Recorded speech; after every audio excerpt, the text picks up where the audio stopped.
Paano kumita ngayong December bilang isang delivery rider? Yung mga paps, multiple booking sanda na natin. In this video ay samahan nyo akong pumaldo sa buong 7 oras na biyahe ngayong Christmas season. Tara, let's go!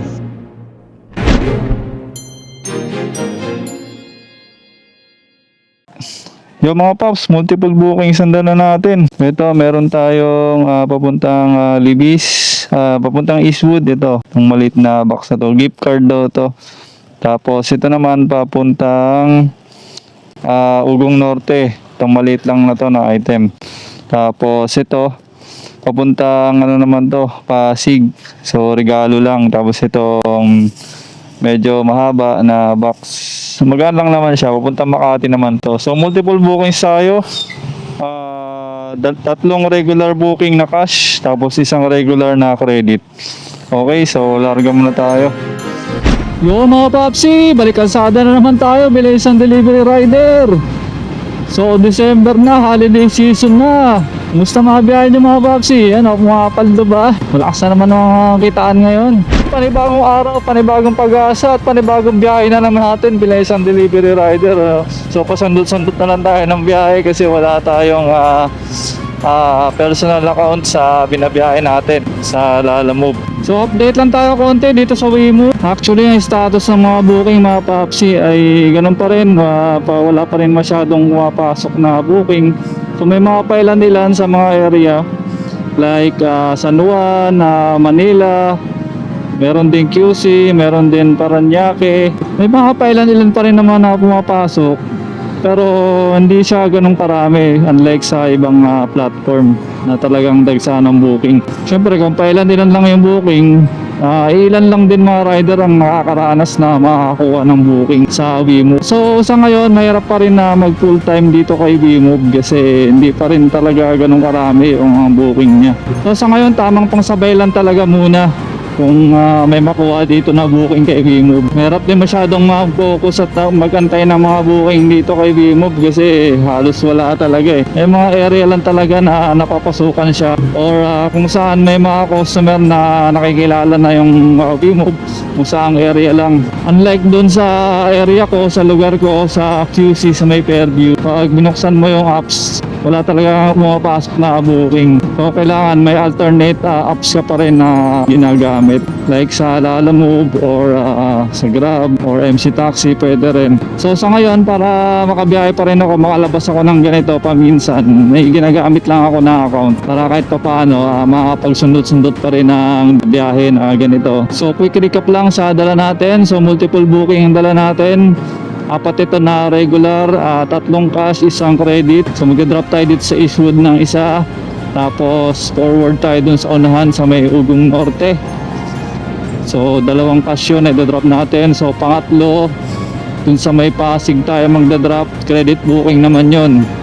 Tapos yung pang-apat natin, papunta tayo ng Makati, cash booking din. So sa mga possible na magtatanong kung bakit hindi ako nag-apply or pumapasok sa ibang platform kagaya ng mga Joyride or Move It, lalong-lalo na yung mga MC Taxi. Ano lang, may personal issues lang ako. Hindi ko lang trip na magsakay or magbiyahe na may angkas na tao. So yun lang, hindi ko lang talaga trip. So mas preferred ko talaga na puro item lang at parcels lang yung mga dinideliver. Hindi ko trip talaga na mag-angkas or magsakay ng tao para bumiyahe. So kaya naisipan kong mag-apply alternative dito kay Waymo. So sa ngayon, hindi pa ganun karami yung booking, hindi pa ganun karami yung CS. Okay lang, so darating din yan yung tamang panahon. So dadami rin ang CS ng Waymo. Okay, so nandito na tayo sa Eastwood. Drop muna natin to. Let's go! First drop ay binayaran tayo ng 153 pesos via GCash at pinaiwan na lang sa lobby yung item. Okay mga paps, first drop. So naibigay na natin yung item dito sa 1 Eastwood Tower 1. Okay na rin, tapos binayaran na rin tayo through GCash. So proceed tayo sa next drop. Let's go! Anyway, na-drop na natin yung kanina doon sa may Ugong Norte. Pagkatapos natin may drop yun sa may Eastwood. Tapos, along the way, may nakuha tayong booking pa na credit papuntang Makati, Chinaroses. So, dito, pipick upin natin dito. So, antayin muna natin yung CS pababa na daw. Jam, opo, Makati, Chinaroses. Sige. Salamat. Okay, item pick up na mga papsi. So proceed na tayo sa next drop natin sa Pasig. Bali 4.7 kilometers away na lang yung credit booking tong next drop natin. So larga na ulit tayo. Tara, let's go! Dahil Christmas season, expect na marami tayong may dideliver na mga item na regalo, gaya nito. So yun mga kapapsi, after natin may drop yung isang credit booking natin dito sa Pasig. So nakapag-swipe pa ulit tayo ng isasabay pa na booking papuntang Makati ulit, Chinaroses. So cash booking ito, kukunin muna natin 2.6 kilometers away na lang sa ating pick-up item. Sir, magkano yun? 153. Okay. Ito sir, okay lang. Okay na to? Basta pa. Thank you pa. Alright, may tip tayo na 17 pesos. Okay. Okay mga kapapsi, rat-rat na ulit tayo. Tatlong Makati pa rin yung dala natin. Nakakuha tayo ng mga kasabay along the way. So isang credit, dalawang cash. So multiple bookings pa rin ang dala natin. So meron tayong 10 kilometers away papuntang Makati. Tapos after natin madrop tong tatlong Makati, kuha na tayo ng pabalik pauwi ng QC. Ang dali kumuha ng booking pag December, lalo na pag malakas ang account at excellent service. Okay mga papsi, ang next i-drop pa natin yung galing ng Holy Spirit kanina, yung medyo mahaba na box ang nakuha natin kanina. So, dito na tayo, C5 Kalayaan, kakaanan na tayo dito sa may Kalayaan Avenue. Makati, tatawid tayo, papunta ng EDSA. Dating natin na EDSA, baybayin natin yun hanggang Magallanes. Tapos kakaanan tayo, sa may right lane lang tayo. So, flyover pa rin sa may bandang right lane para kakaanan tayo po Osmeña Highway. Tapos, pagkapasok natin ng Osmeña Highway, medyo malapit na tayo dun sa ating next stop. Tapos natin may drop yun. Proceed tayo sa Chinaroses, yung dalawang booking pa natin doon na i-deliver. Ayan, malapit na tayo sa ating next drop off mga paps. Dito yung dalawang drop natin mamaya o Chinaroses. So, bakit uunahin natin to i-drop? Kasi kanina pa to, galing pa tong Holy Spirit. Kasi yung dala natin na dalawang Chinaroses, na pick up natin sa Pasig. So, syempre, unahin naman na natin to. Yung galing Holy Spirit. Tapos, diretso tayo dito sa next drop. Tapos tignan natin kung ano pa yung makakuha nating booking pa balik, pa uwi ng QC. So after pala natin may drop, magmerienda muna tayo. May nabili ako kanina ng mga kakanin. So ayun, lapit na tayo sa ating next drop. Let's go! Pagkatapos may deliver yung mahabang item, ay diniretso ko na rin yung dalawang booking along Chinaroses. At nag-quick break na rin para mapagpahinga ng konti. At pagkatapos ay nakakuha rin agad tayo ng next booking pabalik ng QC. Papuntang Fairview. Apo. Okay. Yeah. Thank you po. Oh, sakya. WeMove. Try nyo ma'am minsan mag-book. WeMove. Bigyan kita ng promo code. 10% discount dyan. So kada booking nyo only discount yan.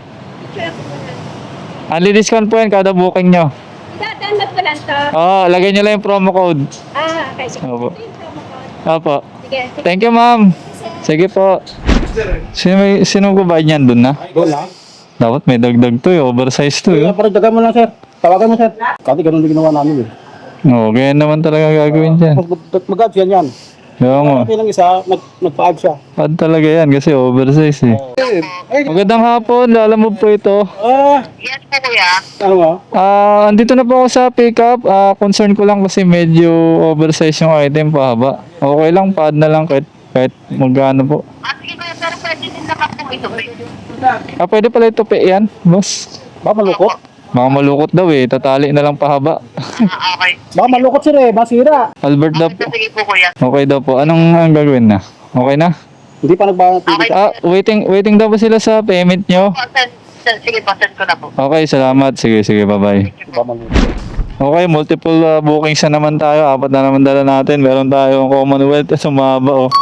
So, may additional yan kasi oversize. Tapos, meron pa tayong 3 dito. Ito. Meron tayong pagkain sa Eastwood. Tapos ito Fairview. Tapos may documents pa tayo na isa sa Caloocan North. Okay, bakbak na naman tayo. Tara, let's go. First drop pabalik ay pinaiwan na lang din ulit sa lobby at nabayaran na rin naman tayo sa pick up kanina. 230. Oo. Okay, salamat po. Bago makompleto ang 4 deliveries, ay inabot na naman tayo ng dilim sa biyahe. Dahil Christmas season ay mas tumitindi ang bigat ng traffic, lalo na kapag rush hour. Alright mga kapapsi, tapos na naman ang ating deliver ngayong araw. Inabot na naman tayo ng gabi, alas 7 na, mag-alas 7 na ng gabi. Bali nakasampung booking tayo ngayong araw. Bali 8 doon ay cash, tapos 2 doon ay credit naman. So bali tansya-tansya lang sa top up para hindi mag-negative ano. So, 2 credit booking, tapos 8 cash booking. So, ayun, mga 10 booking tayo ngayong araw. Lumabas ako kanina, mga tanghali na. Eto, pauwi na tayo, alas 7 na. So, dito lang to sa Milagro. So, syempre, kung magkano naging income, so, tupost ko na sa screen yung gross, yung total na income natin. Syempre, babawas yung panggas. So, yung merienda natin kanina. So, ayun, update sa WeMove. Mahina pa talagang booking kay WeMove, unlike kay Lalamove. Dagsa ang booking kay Lalamove, lalo pa ngayon December na. So actually may nagno-notice naman kapag ino-online ko yung data ko, may nagno-notice naman sa WeMove. Tapos pag tinitignan ko wala na, so ibig sabihin may mga booking na pumapasok pero nakukuha na rin kagad. Kasi hindi ko naman siya masyadong natututukan yung WeMove kasi nagmo-multi booking tayo dito kay Lalamove. So hanggat maaari nag-aapat na booking tayo sa isang way para sulit no yung trip natin papunta sa isang lugar. Kunwari papuntang south, 4, tapos nag-along the way pa ako, so aabot siya ng 6. Tapos syempre pabalik naman pa north, balik ng Quezon City, 4 din. So yun, goods na yun. So tuloy-tuloy pa rin tayo namimigay ng flyers sa mga nagiging customer natin dito kay Lalamove. So bigyan natin ng time si WeMove na darating din siguro yung panahon na lalakas din siguro tong WeMove na to. So sana magkaroon lang din sila ng tuloy-tuloy na promotion, advertising para mas makilala pa yung WeMove apps. So may mga customer naman na gusto mag-try ng WeMove may mga gusto rin mag-book dito sa WeMove. Kagaya kanina yung mga nabigyan ko ng flyers. Actually may nag-comment dun sa FB page natin na isa yun sa mga nabigyan ko ng flyers. Tapos sabi niya wala daw masyadong rider yung nag-book siya, kaya hindi kagad nakukuha yung booking niya. So ibig sabihin nagtatry din naman sila, kaya nga lang hindi pa ganun kakalat o karami yung mga riders at saka customers. Tinignan mo sa apps, yung mga nag-install ng driver apps ng WeMove nasa 50k pa lang Tapos yung customer naman, customer apps nasa 10k. Pag nakita nyo sa Lalamove sa Play Store, nasa 10M yun, both CS apps saka driver apps, nasa 10 million na mga nag-install. So nakita nyo yung difference si Van Layo. So dekada na rin naman niya si Lalamove, kaya na-discover na. Unlike dito kay WeMove, ilang months pa lang naman to. So bigyan lang natin ng panahon si WeMove na mas makilala pa siya ng karamihan. Pag ito lumakas to agaya kay Lalamove, nakto. Tanong lang kung maging consistent ba talaga sila sa magiging rate nila at sa commission nila, at kung paano sila mag-handle ng mga riders and customers, kung paano nila balansin, kung magiging consistent ba sila na wala silang ito tolerate motor-rider man or CS. Unlike dito kasi kay Lalamove, marami kasing reklamo na. Tsaka hindi halatang bias si Lalamove Okay. So yun, abang-abang lang tayo na magiging changes at updates dito kay WeMove. So sa ngayon, pasunod-sunod lang muna tayo ng biyahe at may mga ibang racket din naman tayong ginagawa para may dagdag income pa rin. Okay, so hanggang dito lang muna mga Papsi. Kung nakabot ka man dito, huwag mo kakalimutan mag-like, share, and subscribe dito kay Papi Side Vlog. Sa mga bumabakbak pa ngayon, ride safe lang always mga Papsi. Ingat palagi Ingat palagi sa inyong biyahe. Sana pumaldo kayo. Alright, hanggang dito lang muna. Kita-kits sa next natin na biyahe. See you in my next one mga Papsi. Bye-bye!